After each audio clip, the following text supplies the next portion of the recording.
Avec cette question, comment l'intelligence artificielle va-t-elle transformer le cinéma africain? Avec nous pour en parler, Ouda Lazar, bonsoir. Bonsoir. Vous êtes présidente du AI Film Awards Afrique. Tout à fait. Et puis en direct d'Atlanta, nous sommes avec le cinéaste Nadir Youlin, spécialisé en réalité virtuelle. Alors, les États-Unis, c'est mieux qu'ailleurs en matière d'intelligence artificielle dans le cinéma? Bonjour.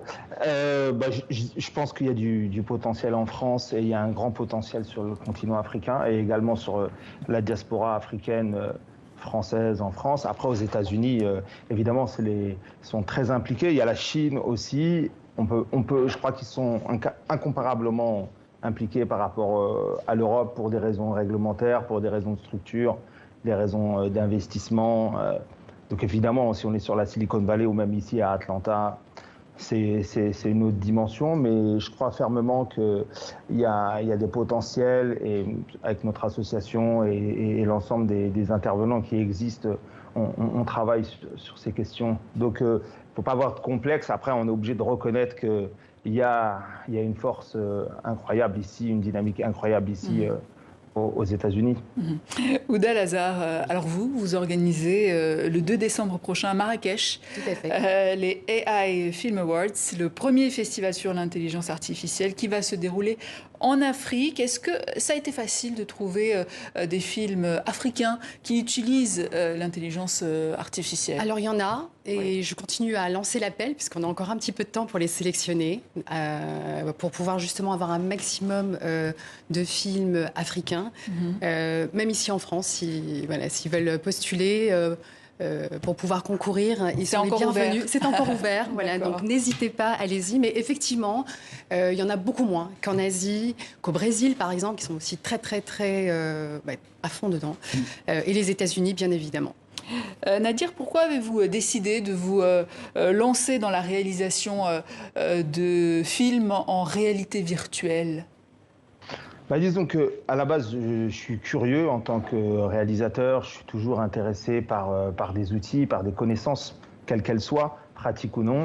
Et la réalité virtuelle, c'était un outil dont on entendait beaucoup parler dans les films de science-fiction et même il y a encore 15 ans. Et puis il y a 10 ans à peu près, il y a des premières choses qui se sont faites. Et puis de fil en aiguille. Après, il se trouve que moi, j'ai fait des films pour le cinéma, je continue d'en faire, ou pour des séries pour la télé. Mais la question du formatage, la question d'une grammaire imposée, les recherches de financement qui sont finalement très viciées, même si je continue à faire en sorte de pouvoir y accéder. Moi, j'avais besoin de liberté et de créativité. Et également, en réalité virtuelle, concrètement, si on parle du sujet France ou Afrique, c'est encore une chasse gardée encore plus importante que dans le cinéma. Pour voir un Noir ou un Français nord-africain ou nord-africain en réalité virtuelle, il faut se lever très très tôt, un 30 février concrètement. Et moi, j'avais envie de raconter des histoires qui me semblaient importantes et qui sont aussi au service, qui peuvent servir des éléments de prévention. C'est pour ça que là, par exemple, le dernier film, Le Vide, il participe à la prévention des risques en immersion, tout en étant un film de fiction au sein duquel on est immergé, on regarde à 360. Et ça, c'est nouveau. Et le but, c'est justement, par ce biais-là, faire découvrir les technologies et les opportunités qui existent de création. Parce que notre but, c'est pas de rester des consommateurs des technologies qui viendraient des États-Unis ou de Chine. Le but, c'est de pouvoir être producteur, de pouvoir être force de proposition. Et en Afrique, juste je vais faire une petite parenthèse, on a remarqué que sur Coursera, qui est une plateforme qui propose des cours de Stanford, de robotique, de VR, d'IA, et qui est libre, eh bien, les plus grands participants, le plus grand nombre venaient d'Afrique et avaient moins de 18 ans. Et ça, pour moi, c'est révélateur. Et je pense que dans les banlieues françaises également, dans les zones rurales, et c'est ce à quoi on s'attaque avec notre consortium d'associations, de plus de 300 associations de terrain en France, c'est de diffuser ces opportunités, diffuser ces technologies-là de manière pratique et expérimentale, parce que c'est pas pour nous. C'est pas pour nous, on est là pour le casser. Voilà.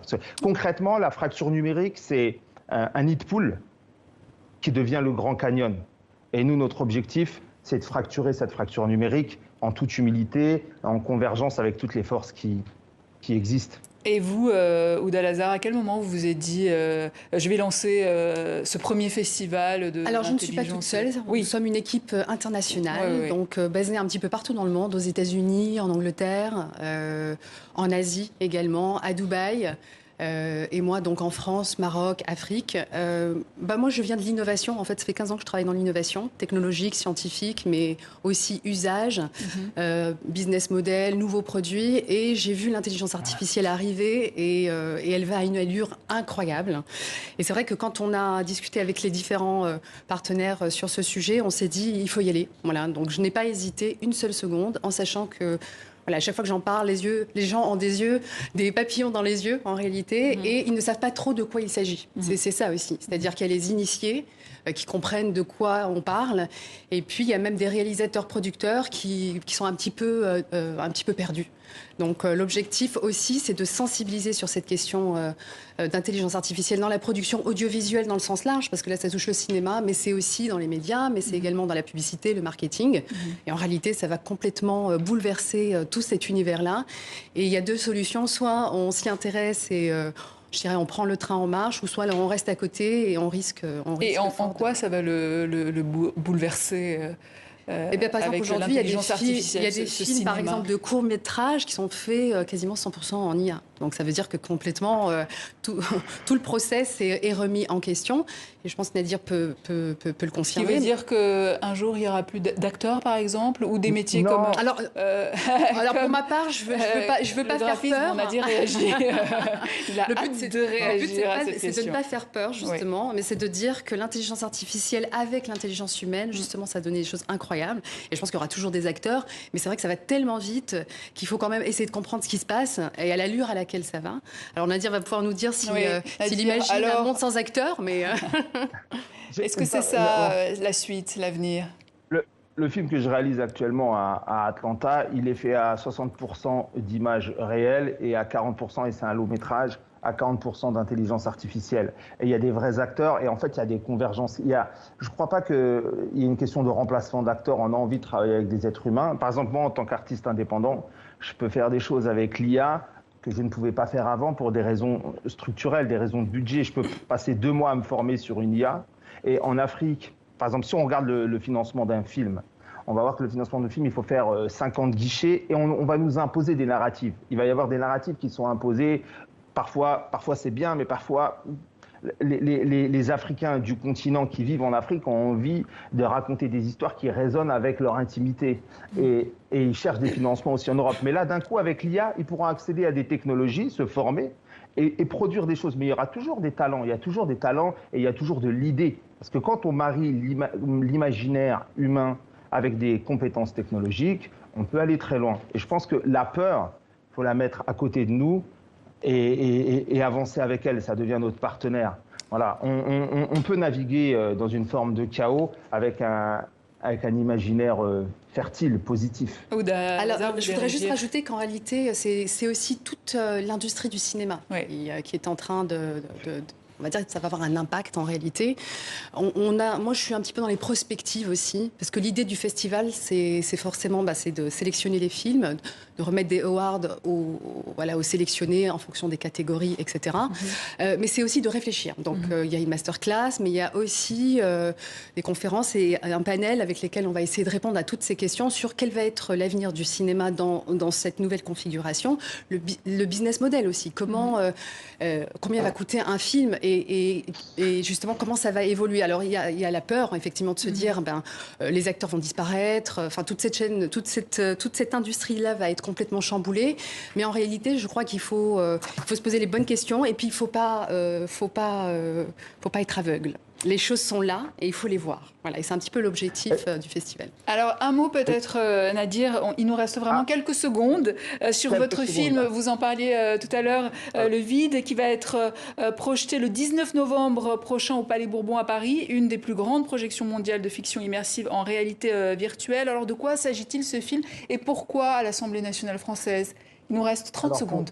Le film nous plonge en immersion dans les conséquences d'une rixe entre 2 bandes de jeunes. C'est basé sur des faits réels. Et il y a également, c'est un film de fiction, mais il y a également des témoins endeuillés, des témoins touchés par ces questions-là qui témoignent. Et l'idée, c'est la paix qu'on va donner à nos jeunes, c'est la paix qu'on va retrouver dans la société. Donc le but de ce film, qui est un film de fiction, c'est de pouvoir faire le tour de la France et plus d'ailleurs pour montrer aux jeunes qui sont tentés par leur pulsion à un moment donné, quand on a entre 12 et 18 ans, des fois plus, dire attention, la réalité de la prison, la réalité de quand tu deviens un assassin, voilà ce que c'est. Merci voilà. Nadir. J'en profite pour vous inviter toutes les deux le 19 novembre. Avec plaisir.